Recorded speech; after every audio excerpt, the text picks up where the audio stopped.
মোস্তাক সাহেব একটা বেঞ্চমার্ক তৈরি করতে চাচ্ছেন যে অল্প বয়সী মেয়েকে বিয়ে করা যাবে, এই যে আমরা প্রতিবাদটা করছি সবাই মিলে, সেই বাবা আজকে মাস্ক দিয়ে মুখটাকে ঢেকে রাখতে হচ্ছে লজ্জায় তার মেয়ের কর্মকাণ্ডে।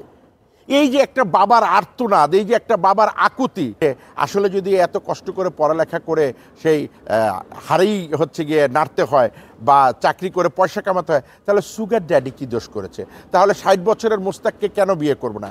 তাহলে এই যে ছেলেগুলো, শিক্ষিত ছেলেগুলো দিন রাত পরিশ্রম করে একটি ভালো সংসার করার, একটি ভালো প্রেমিকা, ভালো বউ হওয়ার বা ভালো বউ পাওয়ার আশা করে, তাদের আশাটা কে ভাঙছে?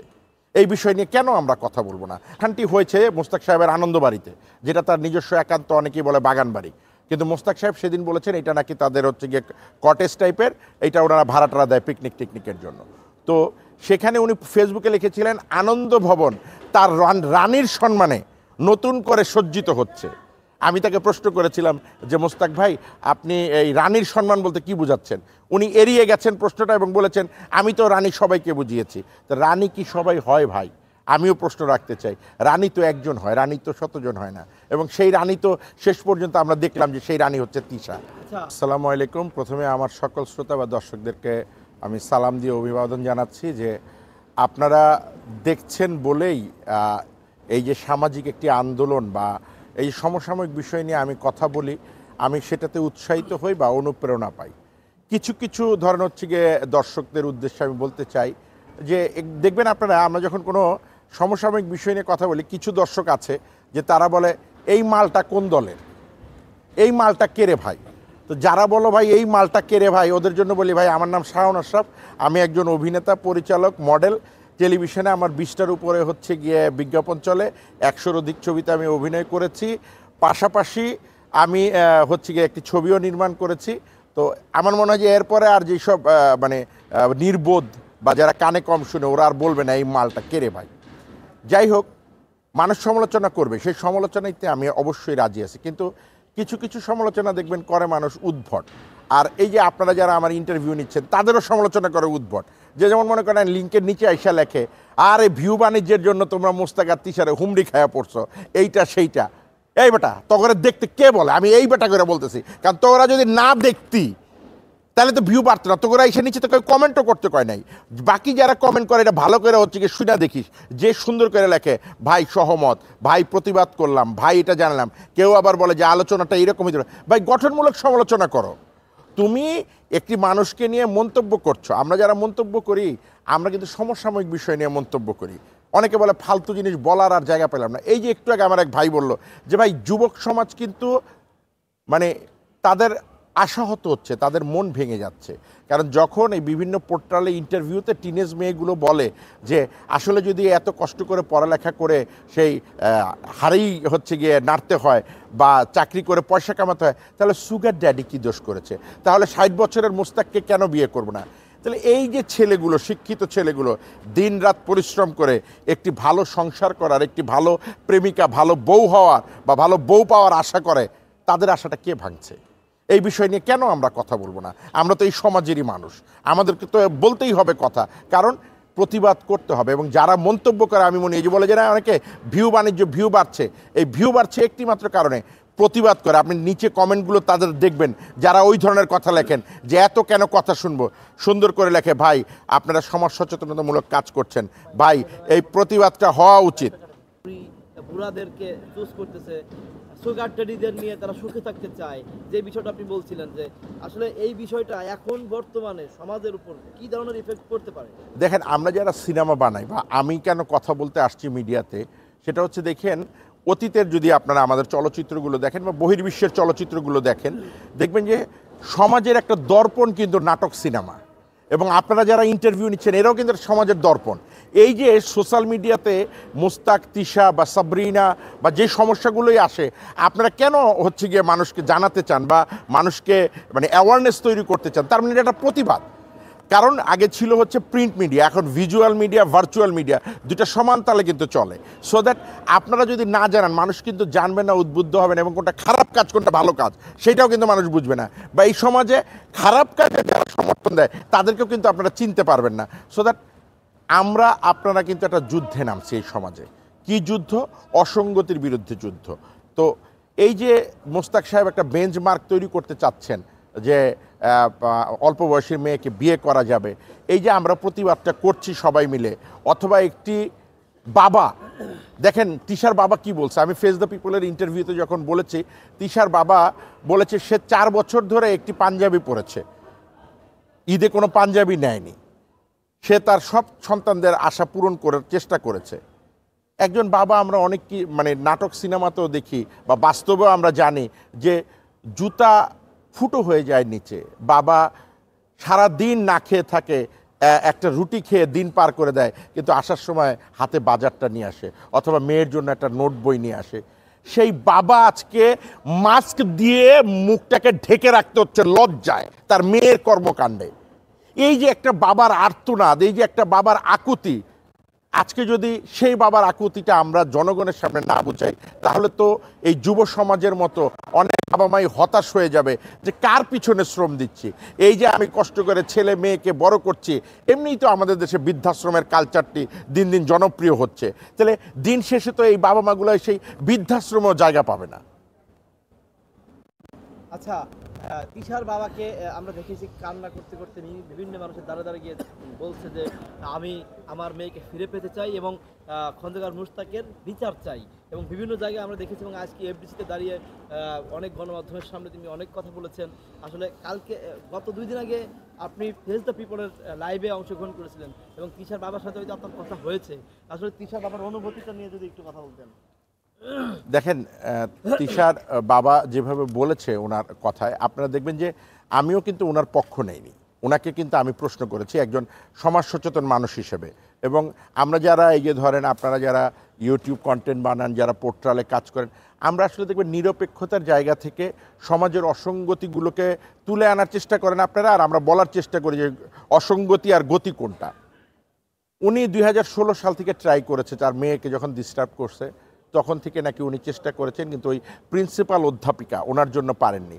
আমার মনে হয় যে মোস্তাক সাহেবের এই ঘটনার পরে আপনাদের সহ আমাদের সামাজিক আন্দোলন হওয়া উচিত। সারা বাংলাদেশে বিভিন্ন কলেজ এবং শিক্ষা প্রতিষ্ঠানে এইরকম কোনো অধ্যাপিকা, অধ্যক্ষ অথবা শিক্ষক আছে কিনা, যারা ধরেন গভর্নিং বডি হোক, শিক্ষক হোক বা ঊর্ধ্বতন কর্মকর্তা হোক, তাদেরকে এরকম অনৈতিক কাজ করার জন্য প্রিভিলিয়াস দেয় কিনা। কারণ আমার মেয়ে, আপনার মেয়ে বা যারা এখন শুনছে তাদের ছেলে মেয়েরাও কিন্তু স্কুলে পড়ে। যদি সেই অধ্যক্ষ, অধ্যক্ষা বা ধরেন হচ্ছে শিক্ষক বা ঊর্ধ্বতন কর্তা ব্যক্তিরা থাকেন, তাহলে আবারও এরকম তিশার জন্ম হবে, আবারও এরকম মুস্তাক সাহেবের মতো লোকের জন্ম হবে, এবং আবারও আমাদের এরকম মানুষকে সচেতন করার জন্য কথা বলতে হবে।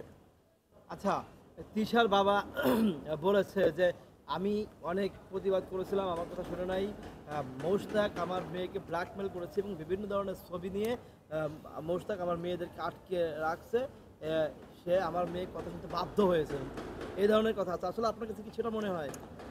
দেখেন, ওর বাবার কথায় কিন্তু তাই মনে হয় যে এটা একটা পূর্ব পরিকল্পিত ঘটনা। কারণ হচ্ছে গিয়ে মোস্তাক সাহেবের একটি ইন্টারভিউ নিয়ে, মানে ওনার ঘটনাটি নিয়ে প্রথম আলোতে একটা নিউজ হয়েছে, তো সেই নিউজে বা এবং ঢাকা পোস্টে, সেই দুইটা নিউজ যদি আপনি গবেষণা করেন তাহলে দেখবেন যে মোস্তাক সাহেব তিশা, আমি ফেস দ্য পিপলও মোস্তাক সাহেবকে একই প্রশ্ন করেছিলাম, ঢাকা পোস্টের ওই নিউজে লেখা আছে যে অনুষ্ঠানটি হয়েছে মোস্তাক সাহেবের আনন্দবাড়িতে, যেটা তার নিজস্ব একান্ত, অনেকেই বলে বাগান বাড়ি, কিন্তু মোস্তাক সাহেব সেদিন বলেছেন এটা নাকি তাদের হচ্ছে গিয়ে কটেজ টাইপের, এইটা ওনারা ভাড়াটারা দেয় পিকনিক টিকনিকের জন্য। তো সেখানে উনি ফেসবুকে লিখেছিলেন আনন্দ ভবন তার রানীর সম্মানে নতুন করে সজ্জিত হচ্ছে। আমি তাকে প্রশ্ন করেছিলাম যে মোস্তাক ভাই, আপনি এই রানীর সম্মান বলতে কি বুঝাচ্ছেন? উনি এড়িয়ে গেছেন প্রশ্নটা এবং বলেছেন আমি তো রানী সবাইকে বুঝিয়েছি। তো রানী কি সবাই হয় ভাই? আমিও প্রশ্ন রাখতে চাই, রানী তো একজন হয়, রানী তো শতজন হয় না, এবং সেই রানী তো শেষ পর্যন্ত আমরা দেখলাম যে সেই রানী হচ্ছে তিশা। আচ্ছা, তিশার বাবা কিন্তু বিভিন্ন ধরনের কথা বলেছে, এবং তিশা বলেছে যে আমি অনেক ভালো আছি, সুখী আছি, এবং বিভিন্ন জায়গায় তার ঘোরাফেরা, বিভিন্ন ধরনের কর্মকাণ্ড দেখে মনে হয়নি যে তিশা অসুখে আছে, এবং তিশাকে চাপে রেখে এই ধরনের কর্মকাণ্ড ঘটাচ্ছে। এই ধরনের কর্মকাণ্ড কিন্তু তিশার ফেস বা তিশাকে দেখে আমরা বুঝি নাই, এবং তিশার বাপ কিন্তু বলেছে যে তিশাকে বিভিন্ন ধরনের হ্যারাসমেন্ট করতেছে আর কি খন্দকার মুশতাক। আসলে এই যে হ্যারাসমেন্টের ব্যাপার এবং তিশার বাবার কথা, দুইভাবে দুই কথাগুলো হয়, আপনি তো দুইজনের সাথেই কথা বলেছেন, তো আপনার কাছে কি সেটা মনে হয় যে তিশার বাবা সঠিক না মুস্তাক সঠিক, কি মনে হয়? দেখেন, আমরা যারা আবারও বলছি চলচ্চিত্র বানাই বা নাটক বানাই বা অভিনয় করি, আমাদের মধ্যে কিন্তু একটা মনস্তাত্ত্বিক বিদ কাজ করে। কারণ আমরা যদি কোনো চরিত্র না ঢুকতে পারি, ধরেন আমি যেহেতু অভিনেতা, আমি যদি একটা ধরেন সে চোরের চরিত্রই দিল, ওই জায়গাটায় না ঢুকতে পারি, আমি কিন্তু অভিনয়টা ভালো করতে পারবো না। সো দ্যাট মনস্তাত্ত্বিক ব্যাপারগুলো আমাদের কিন্তু বুঝতে হয়। বা আমি যখন ডিরেকশন দিব, একটা ডাকাত কীভাবে কাজ করে, এটা যদি আমি না বুঝি প্রপারলি, আমি কিন্তু অন্য অভিনেতাকে দিয়ে অভিনয় করাতে পারবো না। তো তেমনি এই যে তিশার বাবা যে কথা বলেছে, আপনি দেখবেন তিশা কথা বলে, তিশা কিন্তু একজন ওই যে তর্ক প্রতিযোগিতায়, আমরা বিতর্ক প্রতিযোগিতায় যে বলি ওইটা পার্টিসিপেট দিবে, সে কথা বলবে। আমি যে বলতে চাচ্ছি, আপনারা শুনতে পাচ্ছেন, আমাদের হচ্ছে গিয়ে বিজ্ঞ বিচারক মণ্ডলী মানে তর্ক করার জন্য যেভাবে কথা বলে, সে কিন্তু কন্টিনিউয়াসলি দেখবেন আপনারা ভাষাগত উচ্চারণ সব কিছু সেইভাবে বলার চেষ্টা করে। তো এই ধরনের মানুষকে যখন কেউ ব্রেন ওয়াশ করে ফেলতে পারে এবং তার যে চাহিদাটা ধরেন আছে সেটা তার ব্রেনে দিতে পারে, অটোমেটিকলি ধরেন হচ্ছে গিয়ে সে এই যে তিশা এখন যেভাবে ব্যবহার করছে, এভাবে ব্যবহার করাটা ভুল কিছু আমি দেখছি না। হতে পারে, এটা আমার কাছে মনে হয় যে মেয়েটা দেখবেন কথাগুলো মুখস্থ বলছে বিতর্ক প্রতিযোগিতার মতোই। সে যেহেতু বিতর্ক মানে অংশগ্রহণ করতো, মনে হচ্ছে যে সে একটা স্ক্রিপ্ট রাতের বেলা মুখস্থ করেছে, পরের দিন দেখবেন টপ টপ টপ টপ করে সেই কথাগুলো বলছে। আপনারা যখন একটু ভিন্ন ধর্মী প্রশ্ন করবেন, দেখবেন যে সে মানে এলোমেলো হয়ে যায়, পাশে থেকে তাকে মোস্তাক সাহেব শিখিয়ে দিতে হয়। তো সো দ্যাট এইটা হতে পারে, আমি তো এটা বিজ্ঞ বিচার করবেন, আদালত বলতে পারি। তবে মোস্তাক সাহেব আমাকে ফেস দ্য পিপল অন এয়ারের পরে ফোন দিয়েছিলেন রাতের বেলা অভিনন্দন জানানোর জন্য, যে আমি তার বইটা পড়েছি অভিনন্দন, এবং তারপরে সে প্রসঙ্গ টেনেছিল দু একটা। তো বেসিক্যালি কি হয়, এই ধরনের ফোনে অনেক সময় আমরা ডিমোরালাইজ হয়ে যাই, যে এইরকম আলোচিত একজন ব্যক্তিত্ব বা এই মানুষজন যদি ফোন করে, তাহলে সে আমার কাছে জানতে চেয়েছিল যে একই কথা, তিশার বাবার এই সেই আমার শুনে আমার কি মনে হয়েছে। তো এই বিষয়টা আসলে টোটালি তো আদালতের ব্যাপার। আদালত দুই পক্ষেরটা শুনবেন, শুনে আদালত বিচার করবেন যে কোনটা অথেন্টিক আর কোনটা অথেন্টিক না। আমরা শুধুমাত্র ধরেন হচ্ছে গিয়ে 2 আর 2 4 মিলাতে পারবো, কিন্তু প্রক্ষান্তরে যেহেতু বিষয়টি এখন আদালত পর্যন্ত গড়িয়েছে, আদালত রায় দিয়ে প্রমাণ করতে পারবে কে দোষী আর কে নির্দোষ। আচ্ছা, আপনার কাছে তিশা এবং মুস্তাকের শেষ একটা প্রশ্ন করি। বর্তমান সময়ে আপনি দেখছেন শুধু তিশা না, তিশার মতো অনেক অল্প বয়স্ক মেয়েরা কিন্তু 70, 60, 80 বছর বয়সী লোকদেরকে বিয়ে করতেছে। আসলে তারা যা বিয়ে করতেছে, তাদের ভবিষ্যৎটা কোথায় গিয়ে দাঁড়াবে? সার মানুষের আমি এই যে কথা বলছি, বা আমার মতো যারা কথা বলছে, বা আপনারা যারা যে ভিডিও করছেন বা কন্টেন্ট বানাচ্ছেন, ওই যে যারা বলে আমরা ভিউ বাণিজ্য করছি বা আমরা ভাইরাল হতে যাচ্ছি, আমি তাদের উদ্দেশ্য সহ এই উত্তরটি দিতে চাই। আমরা এই প্রতিবাদটি করছি শুধুমাত্র সেই কারণেই যে এই যে মেয়েগুলো বিপথে চলে যাচ্ছে, এদেরকে হচ্ছে প্রথমে ঠেকাতে হবে। এই যে আলোচনা সমালোচনা হবে, এরা যেন মনে করে যে তারা যখন এই ভুল করবে, এর চেয়েও কঠিন আলোচনা সমালোচনার সম্মুখীন তাদের হতে হবে, এবং মানে এর চেয়ে কঠিন ধরেন হচ্ছে গিয়ে মানে সময় তাদেরকে ফেস করতে হবে। এবং আপনি যেটা বলতে চাচ্ছিলেন যে এদের ভবিষ্যৎ কি, দেখেন বাংলাদেশের নিয়ম অনুযায়ী 70-এর পরে আমরা ম্যাক্সিমাম মানুষজন ডিজেবল হয়ে যাই। বড় জোর 75 বছর পর্যন্ত, মানে 75 বছর বয়স পর্যন্ত আমরা চলক্ষম থাকি। তারপরে কিন্তু কেউ একজন আমাকে ধরে নিয়ে যেতে হয় কিন্তু বাথরুমে, কেউ একজন আমাকে বিছনা থেকে উঠায় দিতে হয় বাংলাদেশের এই আবহাওয়া অনুযায়ী। তাহলে এই যে মেয়েগুলো ধরেন 60-70 বছর বয়সের যে বিয়ে করার জন্য উদ্বুদ্ধ হচ্ছে, একটা ইয়াং ছেলে না হয় ওরে 30-এ বিয়ে করে 60 পর্যন্ত 30 পর্যন্ত যেভাবেই হোক নিতে পারবে, কিন্তু এই যে মনে করেন আর 5 বছর 10 বছর পর এই লোকগুলো ডিজেবল হয়ে যাবে, এই ডিজেবল লোকগুলোকে নিয়ে ওরা তখন কিভাবে চলবে? ওরা তো তখন টিনেজ, ওরা তো তখন নিজেদেরকেই সামলাইতে করবে না, এই ডিজেবলগুলোরে চালাবে। আচ্ছা, অনেক ধন্যবাদ। একটা অন্য একটা প্রসঙ্গে আসি, খুব তাড়াতাড়ি শেষ করে দিব।